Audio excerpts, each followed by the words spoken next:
My own son tried to steal my house. Those were words I never thought I would say in my lifetime. The boy I raised with my own two hands, the boy I sacrificed my sleep, my health, and my dreams for, looked me in the eye one evening and told me that my house, the one I had worked for all my life, now belonged to him. At first, I thought it was a joke, a cruel, tasteless one, but the papers he handed me were real. My own flesh and blood had been planning for months to take everything I owned, and I had no idea until that night. It started small, as most betrayals do. My son, Daniel, had always been ambitious. From a young age, he dreamed big, talked about money, property, business, things far beyond his years. I used to smile proudly, thinking he would one day become successful, that my sacrifices to give him an education and a stable life were worth it. But somewhere along the way, his ambition twisted into greed.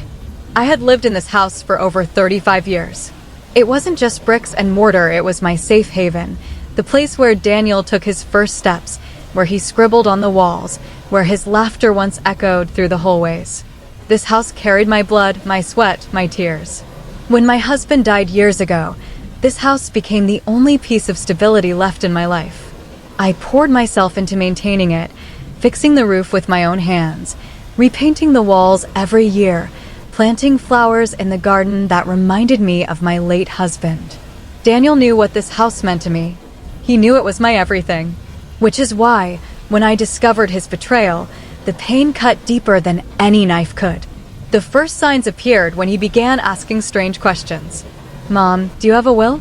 He asked casually one evening, his eyes fixed on the TV screen.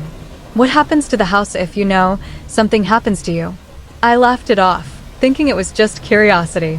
But his eyes lingered too long, his tone was too cold. Then came the paperwork. One day, he brought home some forms, asking me to sign them. "It's just routine, Mom," he said with that fake smile he used when he was hiding something. For property insurance, just legal stuff. My heart told me something was wrong, but he was my son. How could I doubt him? I trusted him and signed without reading carefully. Weeks later, I began receiving strange letters. Legal notices, bank letters, documents with my name in places I didn't understand. I tried asking Daniel, but he always brushed me off. "Don't worry, Mom, I've got it under control," he would say, kissing my forehead as if I was the child and he was the parent. The breaking point came one evening when two men in suits knocked on my door. They introduced themselves as representatives from a real estate company. "We're here to finalize the property transfer," one of them said. My hands went cold. "What property transfer?" I asked. They glanced at their papers and calmly replied, "Your son has initiated the process to transfer ownership of this house into his name." I felt the ground disappear beneath my feet. My son had used the papers I signed, twisted them into legal documents, and was now trying to legally steal the house from me. When he came home that night, I confronted him. "Daniel, what is this?" I shouted, waving the letters in his face. He didn't even flinch. He leaned against the counter, smirked, and said, "Mom, face it. You're old. You don't need this house." "I do. I'm starting a family, I need assets, I need a future. You can't hold on to it forever." Tears blurred my vision. "This is my home," I whispered. "I built my life here." "And now," he said coldly, "it's mine. You should be grateful. At least I'm not throwing you out yet." Those words shattered me. The boy I raised, the child I once held in my arms during thunderstorms, now spoke to me like I was a burden. He saw me not as his mother, but as an obstacle. But he underestimated one thing. I wasn't weak. I wasn't helpless.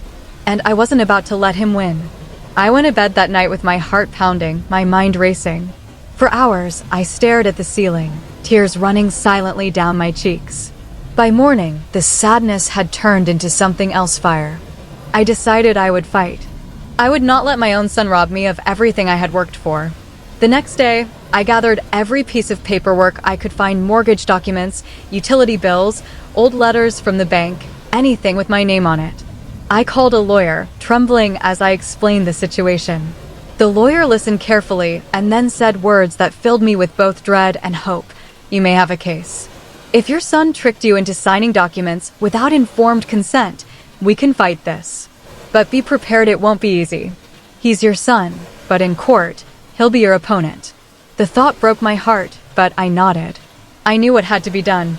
That night, I sat across from Daniel at the dinner table, looking at him not as my son, but as the enemy who was trying to destroy me. He ate casually, scrolling his phone, unaware that his plan was about to backfire. Daniel, I said quietly, I know what you're trying to do. And I won't let you. He chuckled. You can't stop it, Mom. It's already in motion. By next month, this house will be mine. I looked him straight in the eyes and whispered, we'll see about that. And with that, the war between mother and son truly began. The day of the first court hearing felt like stepping into a nightmare I couldn't wake up from. I walked into the courthouse with trembling hands, clutching my folder of documents as if my life depended on them, because in many ways, it did. The building was cold, its marble floors echoing with footsteps, the smell of old paper and dust filling the air. I glanced to my right, and there he was, my son, Daniel, sitting with his lawyer, confident, smirking, not even ashamed. It cut me deeper than any blade ever could. When the judge called our case, my knees almost gave way. I steadied myself, forcing my body to move. Case of Daniel Carter versus Margaret Carter, the clerk announced. My own last name, his last name sounded like poison in that moment. Daniel's lawyer started first, painting me as a confused old woman who had willingly signed the transfer documents. He claimed I had gifted the house to Daniel as part of my future planning, saying I was too overwhelmed to handle the property anymore. My heart pounded as I listened to lie after lie, my son nodding along as if it were all the truth. When it was my turn, my lawyer stood up. He calmly explained how Daniel had deceived me, how he had mixed property insurance papers with transfer documents, how I had signed under false pretenses. He presented the evidence letters I had kept, recordings of conversations where Daniel admitted things without realizing I was saving them, proof that I was of sound mind and fully capable of handling my affairs. Then it was my turn to speak. My hands shook as I gripped the stand, looking not at the judge, but at Daniel. My voice cracked as I began. I am not a confused old woman. I am a mother who worked 2 jobs for 30 years to keep that house standing. I raised that boy alone after his father died. I skipped meals to make sure he ate. I walked to work in the rain so he could have a bus pass. I spent nights crying so he could sleep peacefully. That house isn't just property, it's the last piece of my husband, the foundation of my life, the place where my child took his first steps. And now that same child is trying to rip it away from me. Tell me, Your Honor, does that sound like a gift? Or does it sound like betrayal? The courtroom was silent. Even the judge paused before nodding for me to sit. Daniel shifted uncomfortably in his seat, his smirk gone. For the first time, I saw a flicker of doubt in his eyes. Weeks dragged on as the case continued. Evidence was examined, testimonies were heard, every detail of my life laid bare in that courtroom. But I refused to give up. Every time I felt weak, I reminded myself of the night Daniel said, "You should be grateful I'm not throwing you out yet." That memory fueled me with fire. Finally, the day of the verdict arrived. The judge's voice was firm, echoing across the room. After careful review of the evidence, this court finds that the property transfer was obtained through deception. Therefore, the ownership of the property remains with Margaret Carter. I froze. Then the words sank in. I had won. The house was still mine. Gasps filled the courtroom. Daniel's lawyer lowered his head, defeated. But Daniel himself, he stood up, his face red with rage. This isn't fair. She's old. She doesn't know what she's doing. That house should be mine, he shouted. The judge's gavel slammed down. Enough, Mr. Carter. If you continue this behavior, you will be held in contempt of court. Daniel stormed out, his footsteps echoing like thunder. For the first time in months, I felt air fill my lungs again, clean and free. Tears blurred my eyes, but this time they were tears of relief. When I returned home, I walked through the front door of my house, and let my fingers run along the walls. I had defended it, protected it, just as I had always protected my son. But this time, it wasn't for him. It was for me. That night, I sat at the kitchen table, staring at an old photo of Daniel as a little boy, holding a toy car, smiling with innocence.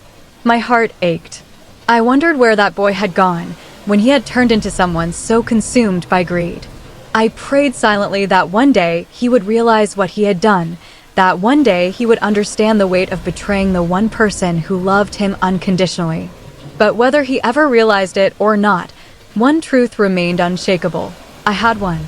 He tried to steal my house, my sanctuary, my life's work, but his plan had backfired in court. And for the first time in a long time, I finally felt strong again.